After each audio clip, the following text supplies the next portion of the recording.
हमेशा की तरह बिलावल झूठ बोलने की रवायत बरकरार रखे हुए है। असेंबली के फ्लोर पर छोटा जरदारी झूठ बोल रहा है कि सब्जियों के रेट इतने बढ़ गए हैं।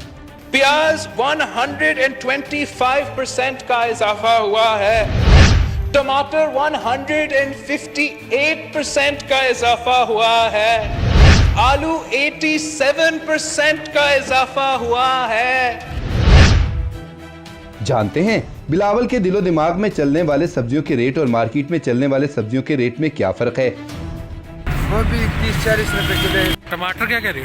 टमाटर 60 रुपए, आलू 30 रुपए किलो। इस सियासी नाबालिग को कौन समझाए कि मौजूदा हुकूमत में सब्जियों के रेट उस दौर से भी कम हैं जब ये छोटा जरदारी सियासत में आने के लिए उर्दू की क्लासेस ले रहा था।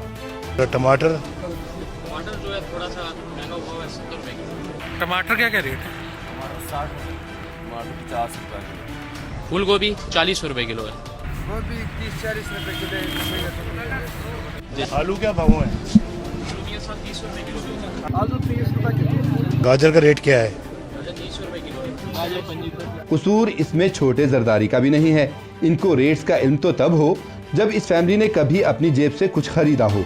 JIT का एक और इंकशाफ, डेली रेस्टोरेंट का 40 लाख का बिल भी जाली अकाउंट से अदा किया गया। 40 लाख का बिल बिलावल हाउस के नाम पर था।